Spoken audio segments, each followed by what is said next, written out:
بسم اللہ الرحمن الرحیم۔ رب ذوالجلال کے بابرکت نام سے شروع کرتا ہوں جو دلوں کے راز خوب جانتا ہے۔ میں تمام ناظرین کو خوشگوار زندگی چینل میں خوش آمدید کہتا ہوں۔ آج کی کہانی ایک بہن کے لیے۔ بہن کی شادی کو 6 سال ہو گئے ہیں۔ میں کبھی اس کے گھر نہیں گیا۔ عید، شب برات کبھی بھی ابو یا امی جاتے ہیں۔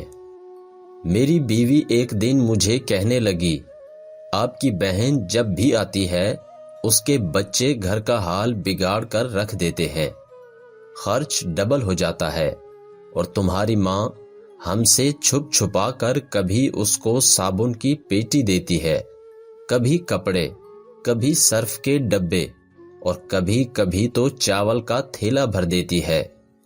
اپنی ماں کو بولو یہ ہمارا گھر ہے، کوئی خیرات سینٹر نہیں۔ مجھے بہت غصہ آیا۔ میں مشکل سے خرچ پورا کر رہا ہوں اور ماں سب کچھ بہن کو دے دیتی ہے۔ بہن ایک دن گھر آئی ہوئی تھی۔ اس کے بیٹے نے ٹی وی کا ریموٹ توڑ دیا۔ میں ماں سے غصے میں کہہ رہا تھا، ماں بہن کو بولو یہاں عید پہ آیا کرے بس، اور یہ جو آپ صابن، سرف اور چاول کا تھیلا بھر کر دیتی ہے نا، اس کو بند کریں سب۔ ماں چپ رہی، لیکن بہن نے ساری باتیں سن لی تھی۔ میری بہن کچھ نہ بولی، اپنے بچوں کو تیار کیا اور کہنے لگی، بھائی مجھے بس سٹاپ تک چھوڑ آؤ۔ میں نے جھوٹے منہ کہا، رہ لیتی کچھ دن، لیکن وہ مسکرائی، نہیں بھائی بچوں کی چھٹیاں ختم ہونے والی ہیں۔ پھر جب ہم دونوں بھائیوں میں زمین کا بٹوارا ہو رہا تھا تو میں نے صاف انکار کیا، بھائی میں اپنی زمین سے بہن کو حصہ نہیں دوں گا۔ بہن سامنے بیٹھی تھی، وہ خاموش تھی، کچھ نہ بولی۔ ماں نے کہا، بیٹی کا بھی حق بنتا ہے، لیکن میں نے گالی دے کر کہا، کچھ بھی ہو جائے میں بہن کو حصہ نہیں دوں گا۔ میری بیوی بھی بہن کو برا بھلا کہنے لگی، وہ بیچاری خاموش تھی۔ بڑا بھائی علیحدہ ہو گیا۔ کچھ وقت کے بعد میرے بڑے بیٹے کو ٹی بی ہو گئی۔ میرے پاس اس کا علاج کروانے کے پیسے نہیں تھے۔ بہت پریشان تھا میں، قرض بھی لے لیا تھا لاکھ روپیہ۔ بھوک سر پہ تھی۔ میں بہت پریشان تھا، کمرے میں اکیلا بیٹھا تھا، شاید رو رہا تھا حالات پہ۔ اس وقت وہی بہن گھر آ گئی۔ میں نے غصے سے بولا، اب یہ آ گئی ہے منحوس۔ میں نے بیوی کو کہا، کچھ تیار کرو بہن کے لیے۔ بیوی میرے پاس آئی، کوئی ضرورت نہیں گوشت یا بریانی پکانے کی اس کے لیے۔ پھر 1 گھنٹے بعد وہ میرے پاس آئی، بھائی پریشان ہو؟ بہن نے میرے سر پہ ہاتھ پھیرا، بڑی بہن ہوں تمہاری، گود میں کھیلتے رہے ہو، اب دیکھو مجھ سے بھی بڑے لگتے ہو۔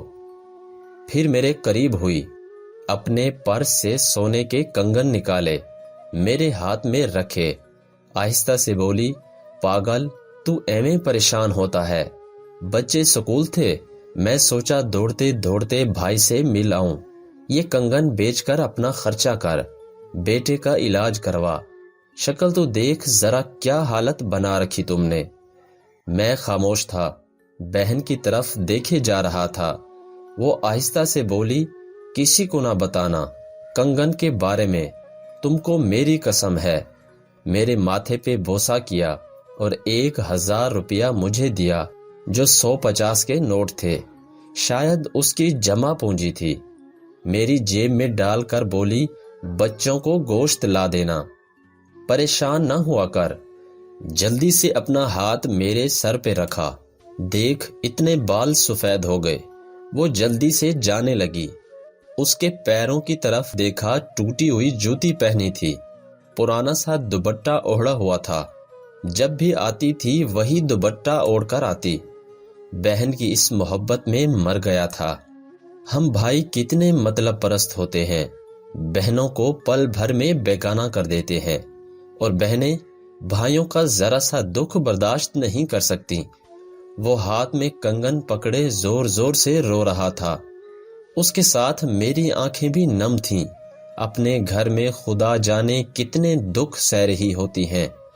کچھ لمحے بہنوں کے پاس بیٹھ کر حال پوچھ لیا کریں، شاید کہ ان کے چہرے پہ کچھ لمحوں کے لیے ایک سکون آ جائے۔ میرا ذاتی تجربہ ہے کہ جب بھی حالات خراب ہوں، بہنوں کو دعوت پر بلا لیا کرو، پھر دیکھو ان کی وجہ سے کیسے رزق ملتا ہے، اور ہم سمجھتے ہیں ان کے آنے سے اخراجات بڑھ جاتے ہیں یا ان کو ماں دے دیتی ہے، کچھ تو ہمارے گھر کمی ہوتی ہے۔ تو میں یہ بتا دوں، جب تک بہنوں پر مہربان رہتے ہیں، اللہ رزق کا سبب بنائے رکھتا ہے، کیونکہ بہنیں ماں کا روپ ہوتی ہیں۔